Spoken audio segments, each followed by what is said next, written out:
Alrighty. Good. There I am. My waveforms. He's got waveforms. Waveforms. When all the walls have been pulled away and you're able to be, and it is warm and supportive and powerful. You can see that it's family from when you walk in, and it's like there's always enough food for everyone.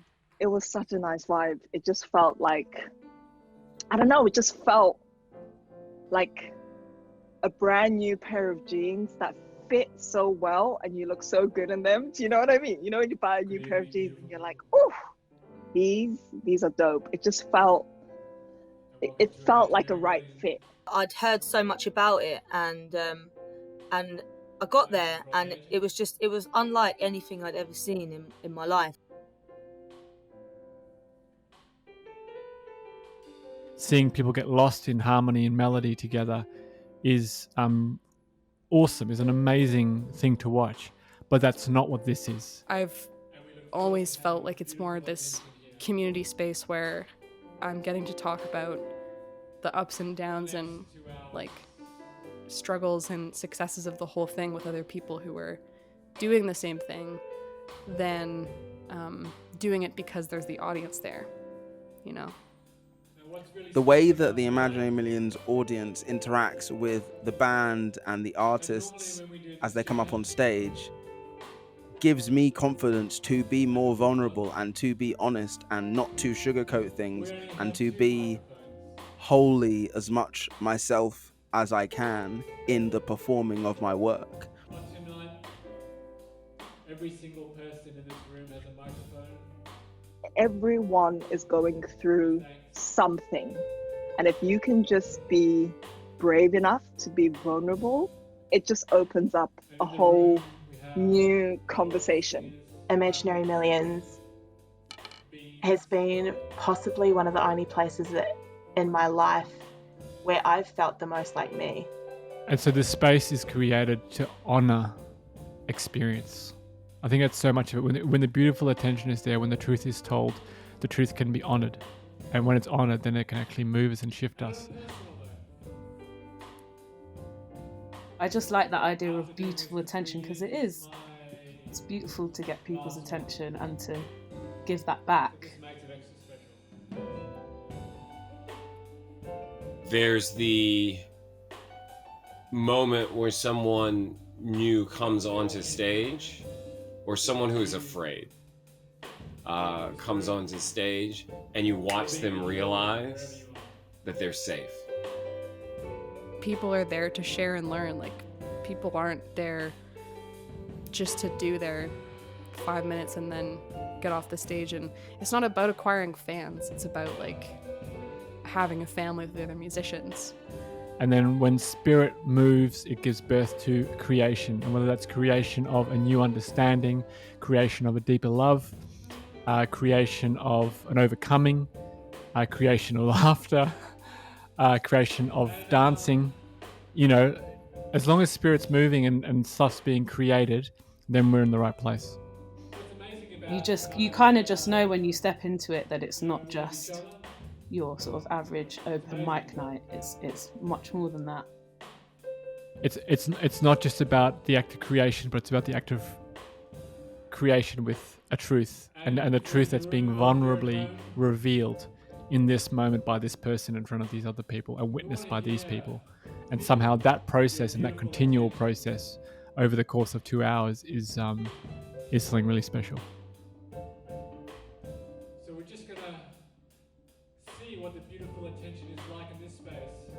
Like, something always happens that's like unique, never to be repeated again, just some like magical moment. IM is a space for like challenge and play. The fact that it's a jam, the fact that we don't know what's going to happen. Through the times I've got up, making the mic something approachable for people who wanted to but were scared became really important for me. It became something that I just really I just really wanted people to experience that moment that I'd had that made you feel validated and accepted and like you were a part of something really magic. How amazing is that? The fact that, you can get all these young people in a room and let them completely be themselves and look at the magic that is created when you're allowed to self-express completely 100% being your authentic self. It's mad. And that, as an artist and a performer, is invaluable, because you want an audience that is going to push you, but an audience that's also there with you. You want a band that's going to push you, but is also right there with you. And as an artist, it just allows you to push yourself further, but to also know that you have the backing of this night, this crowd, this band. And no matter whatever happens, you mess up a line, that's fine. You forget your words, that's cool. As long as you're being honest and genuine, people will feel that and respond to that. And I've seen it month in, month out at Imaginary Millions. The intention is how much collectivism can we build in this room, that we're not just thinking about ourselves, our own ego, or our own performance or how can I boost my signal once again, but how can I also boost other people's signal? When that works and when it's kind of really working and when the artist and the band are in sync, it's just like magic. And Imaginary Millions has always been a site where people can come together to celebrate who they are in spite of the systems of oppression that keep them down, even if it is only for those 3 hours. In those 3 hours, people were freer than they had been mentally, physically, maybe in weeks, months. And I was just happy to help serve the facilitation of that. Is it possible, the question is this, is it possible that I have something to say which would be of value to the room? The truth is, and our belief is, and this is the belief that Joy and I have, is that everyone has something to say. And I think that's kind of an underlying value that we don't actually name outright, but we have to, I guess that's implied when we say there's no judgment. The opposite side of that, or the underlying thing within that, is we're actually saying everybody has something to say, and that something is valuable.